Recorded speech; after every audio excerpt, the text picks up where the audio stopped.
अस्सलाम वालेकुम friends, welcome to our channel the medical world.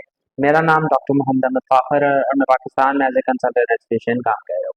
और आज मैं एक नहायत अहम मौजू के साथ हाजिर हुआ हूँ। आज मैं बात करने लगा हूँ कोलेस्ट्रॉल क्या है, इसकी अलामात क्या हैं, इसकी वजूहात क्या हो सकती हैं और इसका हम इलाज कैसे कर सकते हैं। और अगर मैं बात करूँ कि कोलेस्ट्रॉल कोलेस्ट्रॉल एक फैट है जो कि आपके जिस्म के अंदर मौजूद होता है।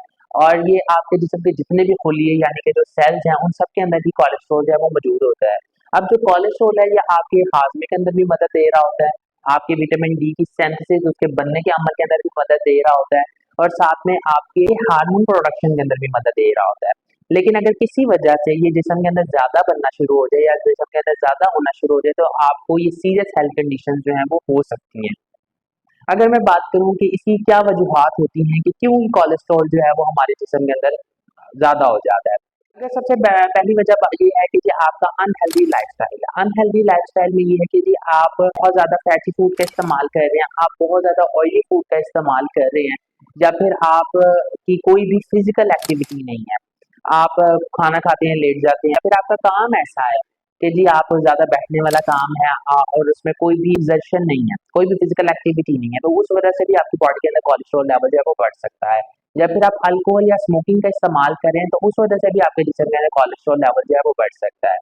या फिर आपको कोई सर्टेन मेडिकल कंडीशन है, लाइक आपको हाइपोथायरॉयडिज्म है या फिर डायबिटीज है, क्योंकि ये दोनों भी मेटाबॉलिक डिसऑर्डर्स हैं। अगर मेटाबॉलिज्म सही से नहीं हो रहा आपके जिस्म के अंदर तो उस वजह से भी आपके जिस्म के अंदर कोलेस्ट्रॉल का लेवल जो है वो बढ़ सकता है। या फिर जेनेटिकली आपको कोलेस्ट्रॉल मिला है, कोलेस्ट्रॉल ज्यादा हो है हर किसी भी फर्द के अंदर, आपके अम्मा दादा दादी नाना नानी किसी में भी अगर कोलेस्ट्रॉल का लेवल ज्यादा है तो हो सकता है कि जेनेटिकली वो आपके अंदर भी ट्रांसफर हुआ हो, तो इस वजह से आपका कोलेस्ट्रॉल लेवल जो है वो बढ़ गया है। आपका बहुत ज्यादा वेट गेन हो रहा है, आपको ओबेसिटी हो रही है, तो उस वजह से भी आपके जिस्म के अंदर कोलेस्ट्रॉल लेवल जो है वो बढ़ सकता है। और अगर मैं बात करूं कि इसकी अलामात क्या हो सकती हैं, तो कार लोगों के अंदर कोलेस्ट्रॉल का लेवल बढ़ा होता है लेकिन फिर भी उनको कोई भी अलामात जो है वो नजर नहीं आ रही होती उनके अंदर। लेकिन अगर अलामात आती हैं तो क्या हो सकती हैं, आपको बहुत ज्यादा थकावट महसूस होने लग जाएगी, आप बहुत ज्यादा कमजोर रहना लग जाएंगे, आप बहुत ज्यादा लेथार्जिक रहेंगे, आपका कोई भी काम करने को दिल नहीं करेगा, अगर आप थोड़ा सा भी काम करेंगे तो आप जल्दी थक जाएंगे, ये आपके हाथ और पाँव जो है वो सुन्न होना शुरू हो जाएंगे, आपके हाथ पाँव के ऊपर आपको ठंडक का भी एहसास हो सकता है,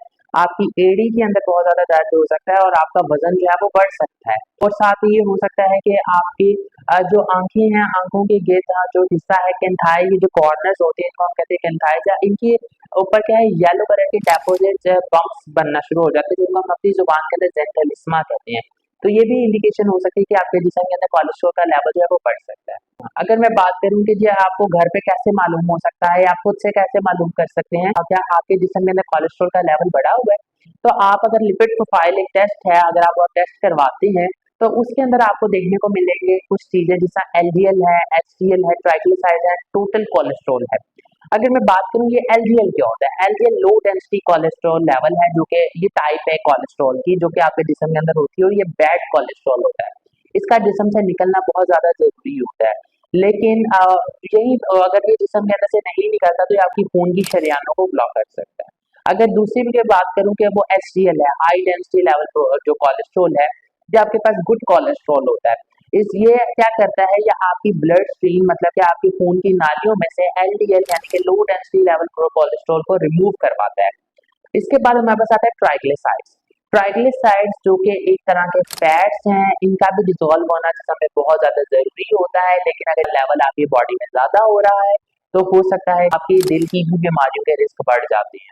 इसी तरह अगर हम बात करें कि टोटल जो आपके पास कोलेस्ट्रॉल है उसके अंदर आपके पास एलडीएल, एचडीएल और आपके पास ट्राइग्लिसराइड्स मिलाकर ही उसको टोटल हम कहते हैं। अगर यहीं पे अगर मैं बात करूं कि इसका इलाज क्या हो सकता है, तो इसके इलाज के लिए सबसे पहले लाइफस्टाइल मॉडिफिकेशन, आप अपना लाइफस्टाइल चेंज करें। अगर आप बहुत ज्यादा फैटी फूड यानी कि ऑयली फूड वगैरह का भी इस्तेमाल करें तो अपनी जिंदगी से निकाल दें। बहुत ज्यादा ऑयली फूड, बहुत ज्यादा फैटी फूड का इस्तेमाल ना करें। आप फ्रूट्स का ज्यादा इस्तेमाल कर सकते हैं, आप वेजिटेबल्स का ज्यादा इस्तेमाल कर सकते हैं। अगर आपका वेट बहुत ज्यादा है तो आप अपने वेट को कंट्रोल करें। अगर आपकी कोई भी फिजिकल एक्टिविटी नहीं है तो कोई ना कोई फिजिकल एक्टिविटी जो है वो शामिल करें अपनी लाइफ के अंदर। आप वॉक कर सकते हैं, आप कम से कम आधे घंटे की वॉक करें दिन में। बेशक खाना खाने के बाद कर लें या खाने से पहले वॉक कर लें, लेकिन वॉक लाजमी करें।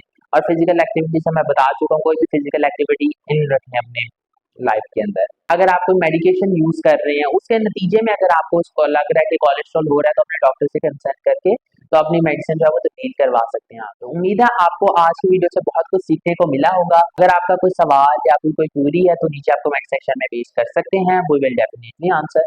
दोबारा मुलाकात होगी एक इन्फॉर्मेटिव वीडियो के साथ, तब तक के लिए खुदा हाफिज।